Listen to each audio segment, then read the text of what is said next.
Number one, put God first. Put God first in everything you do. Everything that you think you see in me, everything that I've accomplished, everything that you think I have, and I have a few things, everything that I have is by the grace of God. Understand that. It's a gift. 40 years ago, March 27th, 1975, it was 40 years ago, just this past March, I was flunking out of college. I had a 1.7 grade point average. I hope none of you can relate. I had a 1.7 grade point average. I was sitting in my mother's beauty shop. They still call it beauty shops now? What they call it now? Yeah, I was sitting in the beauty parlor. I was sitting in my mother's beauty parlor, and I'm looking in the mirror, and I see behind me this woman under the dryer. And every time she looked up, every time I looked up, she was looking at me. Just looking me in the eye. And I didn't know who she was, and I said, she said, somebody give me a pen, give me a pencil. I have a prophecy. March 27, 1975. She said, boy, you are going to travel the world and speak to millions of people. Now, mind you, I was flunked out of college. I'm thinking about joining the army. I didn't know what I was going to do, and she's telling me I'm going to travel the world and speak to millions of people. Well, I have traveled the world, and I have spoke to millions of people. But that's not the most important thing, the success that I had. The most important thing is that what she taught me and what she told me that day has stayed with me since. I've been protected. I've been directed. I've been corrected. I've kept God in my life, and it's kept me humble. I didn't always stick with him, but he always stuck with me. So stick with him in everything you do. If you think you want to do what you think I've done, then do what I've done and stick with God. Number two, fail big. That's right. Fail big.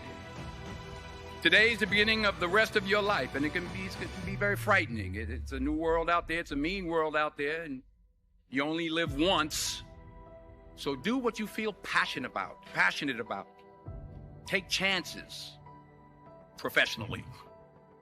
Don't be afraid to fail. There's an old IQ test, was 9 dots, and you had to draw 5 lines with a pencil within these 9 dots without lifting the pencil.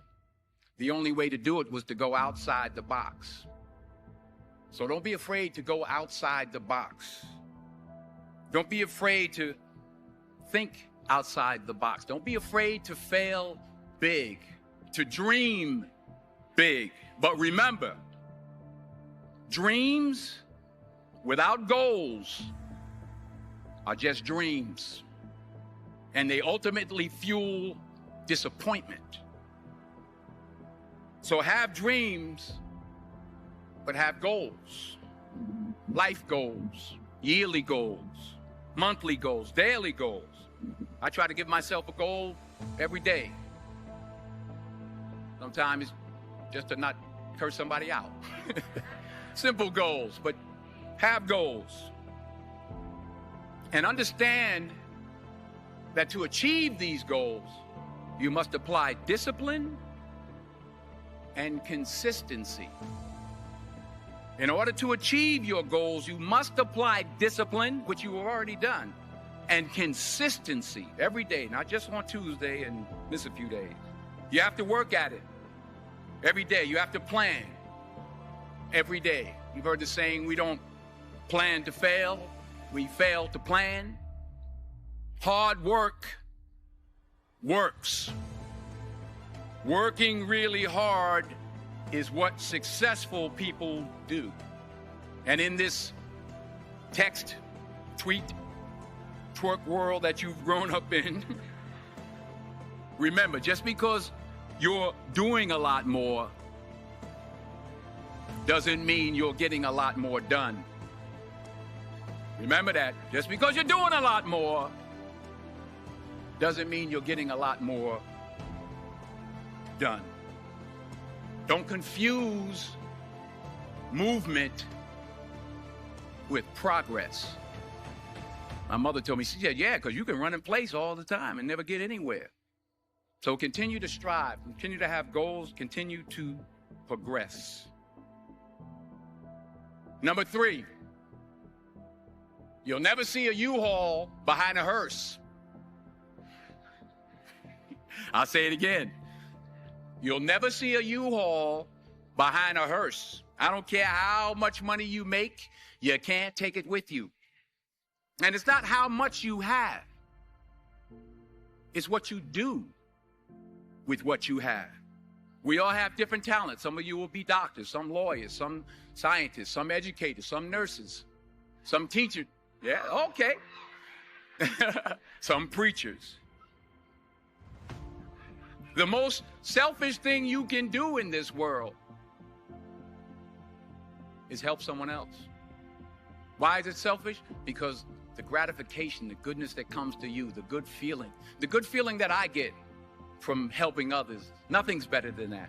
Not jewelry, not big house I have, not the cars, but it's the joy. That's where the joy is, in helping others. That's where the success is.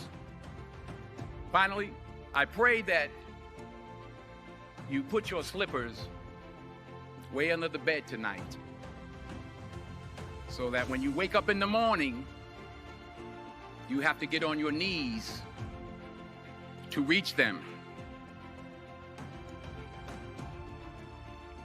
And while you're down there, say thank you for grace.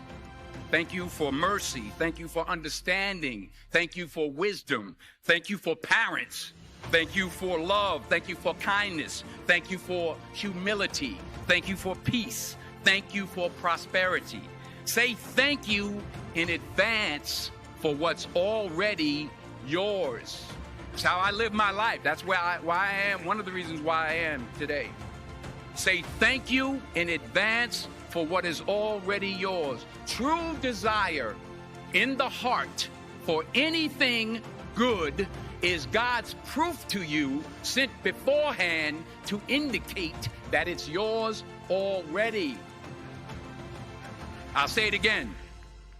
True desire in the heart, that itch that you have, whatever it is you want to do, that thing that you want to do to help others and to grow and to make money, that desire, that itch, that's God's proof to you, sent beforehand already to indicate that it's yours. And anything you want good, you can have. So claim it.